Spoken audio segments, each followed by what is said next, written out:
Welcome everyone. It's Linda. I am going to be um, taking you through this first segment.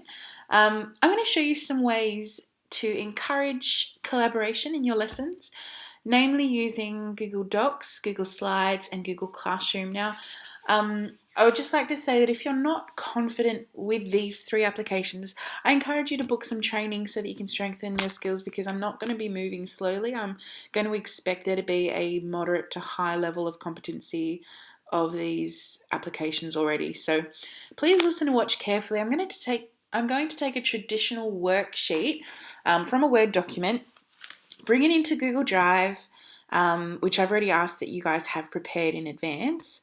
I want to make it into more of an interactive document. In addition to this, I want to make it a collaboration activity. This is the point of what I'm getting at. The idea is not to teach you how to make it interactive. That is something that you guys do already. I want you guys to think about how you can do this better in a collaboration, and namely how we can use Google Classroom for that. And what it looks like. So I like to generally work in pairs or threes. I think when it gets a little bit too much, then students don't do enough of the skill work and include too much of their knowledge. I think it works better if it's a pair task. There's a little bit more initiative there on both of their behalf. So I know I'm just going to show you one history lesson, but I know that there's aspects that you can adjust and adopt to your lessons, your programs, and your syllabus, etc. Now, I try to do this regularly with my junior classes and my senior classes, but I feel like there's more direct instruction required and more detail required for junior classes, whereas senior classes, there's a little bit more independence there. So firstly, I'm going to take a document and drag it into Google Drive. I've done this a few times for other purposes, so I'm just going to use the same one. It is a ancient Egyptian worksheet. Now, I would normally put it into folders, but I don't need to teach you how to do that. My settings have been adjusted so that every time I upload something, drag and drop something into Google, it automatically converts from a Word to a doc, from a PowerPoint to slides, from Excel to Sheets. You'll find that in your settings there.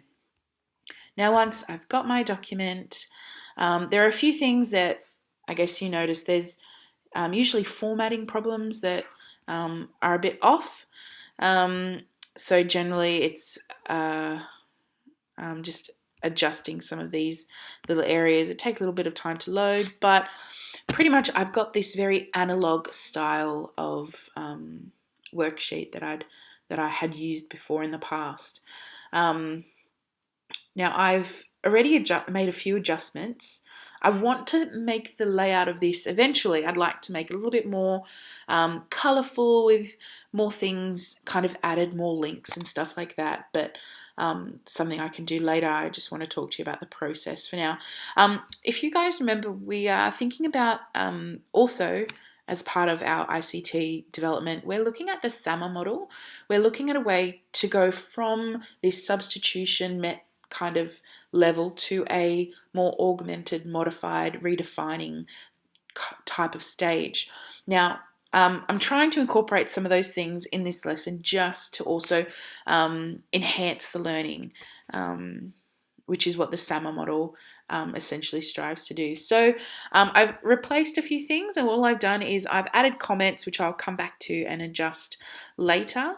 I'll have a Google tool building activity here, and I actually also have a tutorial for that. So I'm going to add a reminder for myself to make sure I link in the tutorial. But I've got comprehension I'd like to keep. I'd include a source analysis here, just thinking of different things that I'd like to do. But also making sure that there's enough for both of them to be bouncing off each other.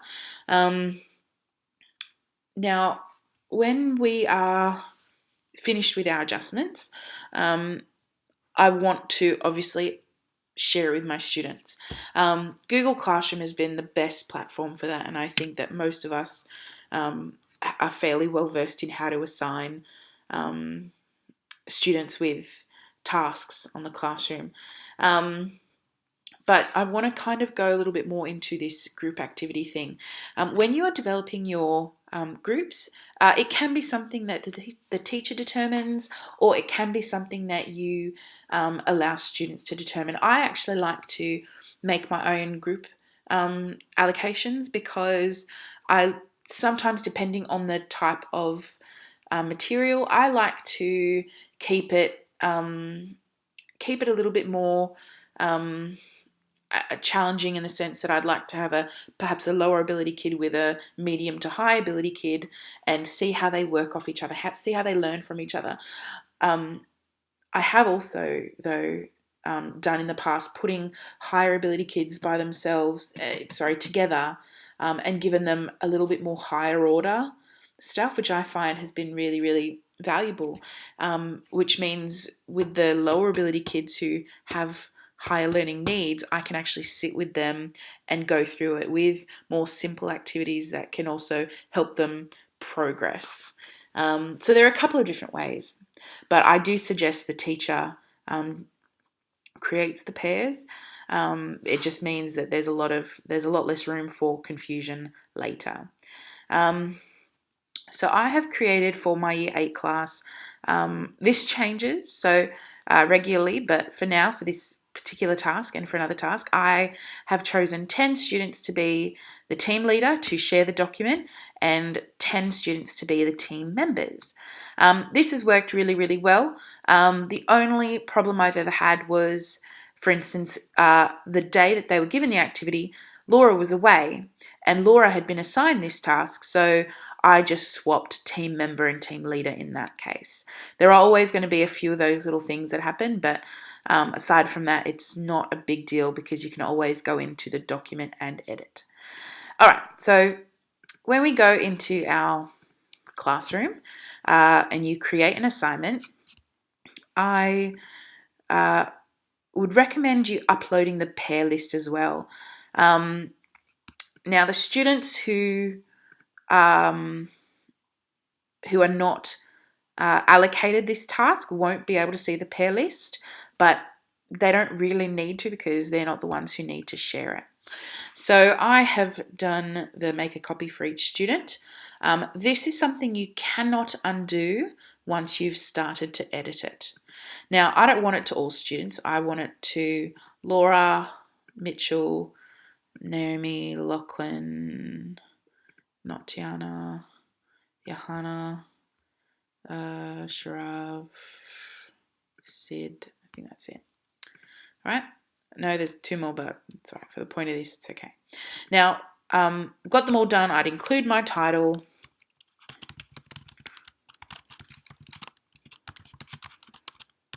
Okay. And I assign them. There are different items here if you want to select that. If you were to, I'm not going to assign this task because I don't want all my students to get the notification, but that is one of the best ways to select students for collaborative learning. The problem when you select all students is that you have some students who, I guess, have incomplete work assigned to them, which is a little bit problematic, because you don't want kids to have incomplete work and then send notifications to their parents if they've got their guardians up there. So when this is done, generally I talk them through the instructions in terms of how the lesson normally goes, and I've been able to tell them a few extra notes about each of different areas, but otherwise I will be able to come to them directly. Now, the way that this has worked in my class is that I do not have the students sitting next to their team members. This will change, but for some class tasks, it's just silent pair work, which it does kind of take away the vibrancy of the classroom being a really interactive sort of thing. But I'll show you an example of how my students have done really, really well with this task, and it is with the same groups but with a different task. Their task was to, in pairs, they had to go through the list of inventions, okay, one column each, and answer these questions for it. Now, I did the pair list just very randomly. It wasn't intentional, because a lot of the kids most of the kids work really, really well together. There were some intentional, maybe one or two students that I moved intentionally, but other than that, it was more of a who's next to each other on the the printout of my class list. So I'm going to show you how the different students have responded to it. I had some kids answer question, answer, question, answer. I had some kids give me paragraphs with each of these answers mentioned. I did go and tell these kids that at this level, I'd really like you to, instead of answering questions, I'd like you to put in sentence form and in paragraph form, please. And I want them to include a picture. So a lot of them have done such amazing work, and I'm going to show you. I asked them to also record their screen, so I'm going to show you their live example of how they were able to collaborate together. So here we have an example of a student who's opening Google Classroom. He's been assigned the task. He's going to share it with his teammate. I've projected the pair lists on the board. So they're going to get started. You'll see them both working on the same document. They're not sitting next to each other. He's answering the questions using Google searches, etc.